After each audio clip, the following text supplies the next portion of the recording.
Hi everyone, this is Jim Pikarski and I teach meditation and give Dharma talks at the Blue Lotus Meditation Center here in Venice, Florida.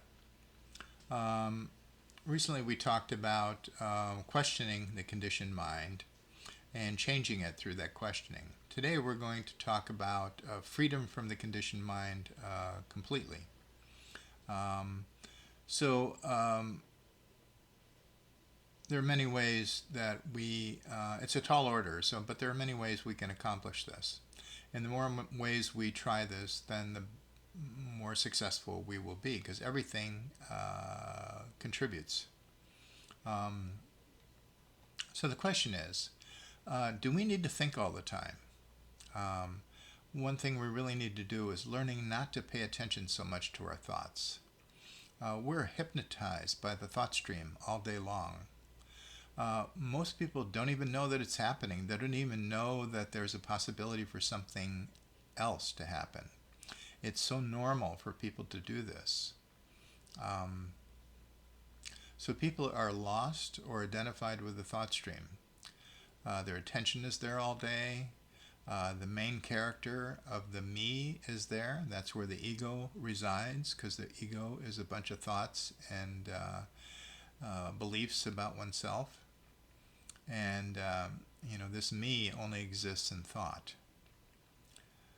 Whatever we pay attention to is reinforced and strengthened, and because we pay attention to the thought stream all day long, we strengthen it. We strengthen its power over us, and for a lot of people, it has complete power over them.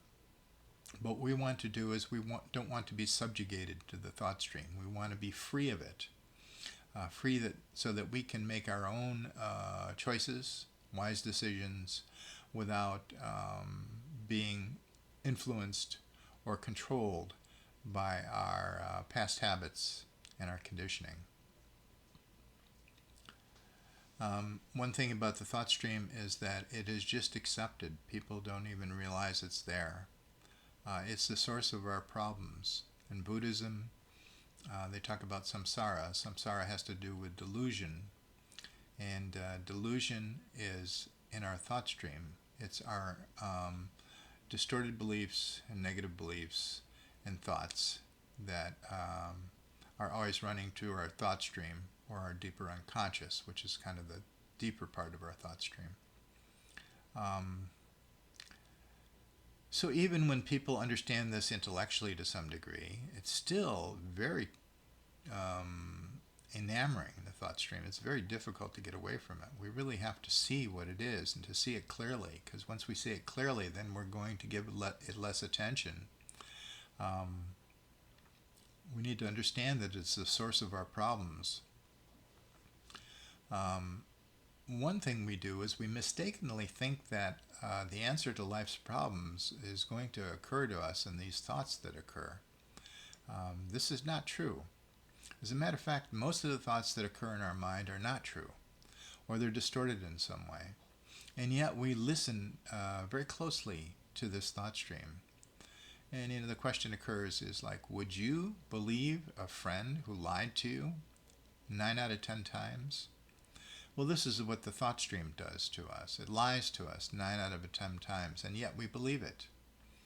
And we would never do that with another person. We just wouldn't trust them. And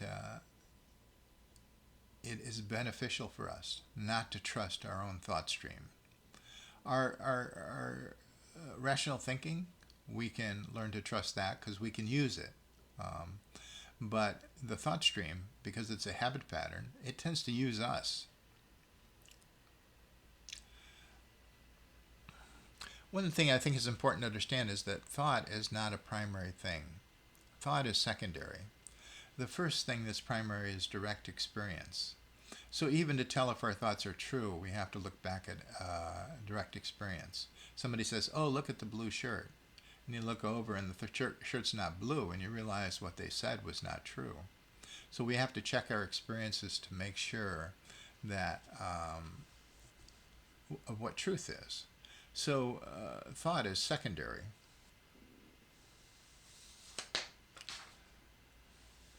The other thing about thought, it provokes a lot of emotion and a lot of negative emotion. It separates us from the immediate experience. In our immediate experience, we can have peace, openness, and a lot of people experience this when they're not thinking a lot. You're out in nature and you're just awed with nature. Your mind has slowed down, and because your mind has slowed down, you're not thinking of what's bothering you. And for a period of time, you actually experience peace. The problem with the thought stream is that it closes our heart. It closes our heart and it closes our mind. So we become less loving and we become less wise.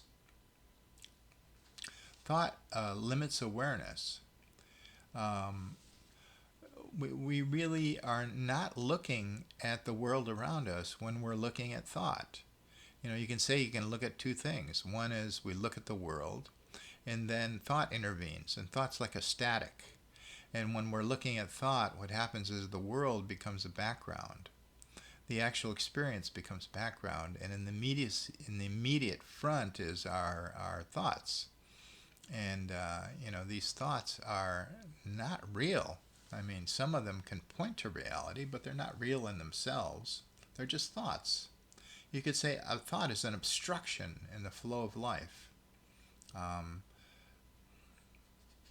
So there's two worlds, basically: the world of thought and the emotions that produces, and the world of awareness and sensation, which is our primary world. And one thing is about the thought stream, it takes us away from that primary world. And that primary world is really where our peace lies. So the conditioned mind is never at peace. It's like static. It's going all the time. I think that the important thing is we really need to see the thought stream for what it is.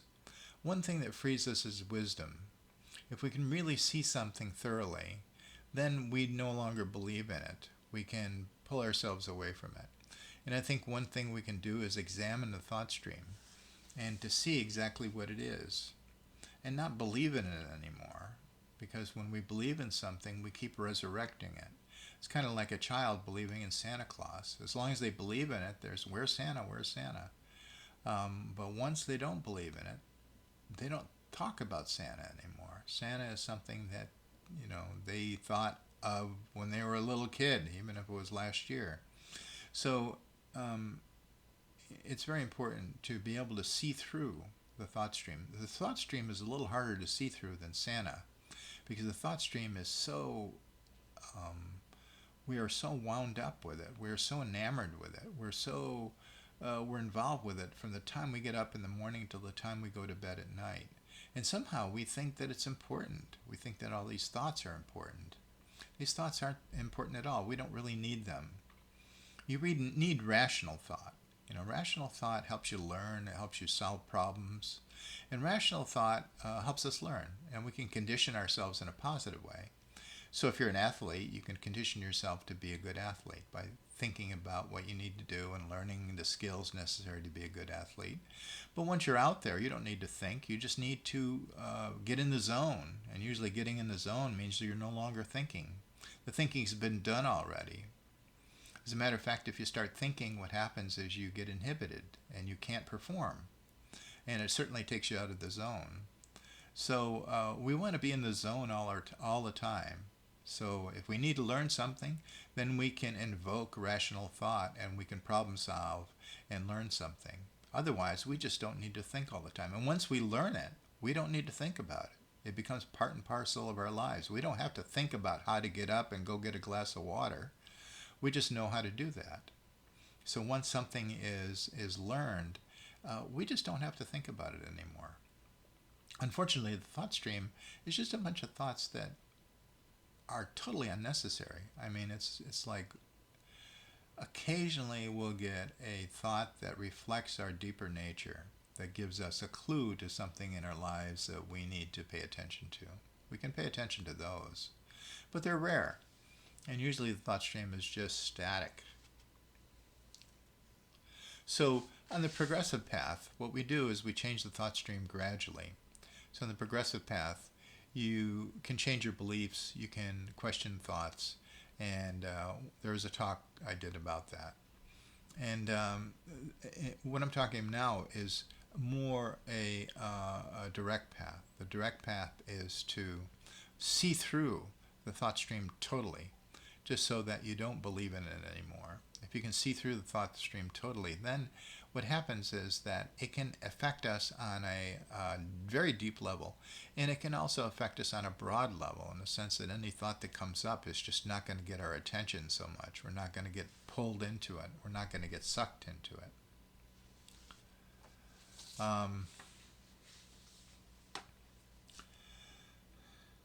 Since awareness and sensing are always there, and they're there no matter what we're doing. They are available to us, and we can sense what's going on, we can see what's going on, and we can take care of ourselves. We have skills. This is like getting up in front of a person or in front of a group and speaking.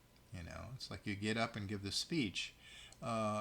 You're just in the zone. However, if you're getting up there and you think, oh God, how am I going to come across all these thoughts, and you start criticizing your own performance, you're going to perform miserably, because these thoughts just get in our way. So see through the thought stream. You can't reject it or try not to be in it. These things don't work because they're just more thoughts. See that it is nothing. One thing that does work is wisdom or insight. You can see that it doesn't work. You can see through it. Understand it offers you nothing, or at least very little. So we need to stop coming back to this poison well to quench our thirst. It's not quenching our thirst. It's just creating suffering for us. So notice the thought stream. Inquire into the thought stream and really become aware of what this thought stream is. Thank you.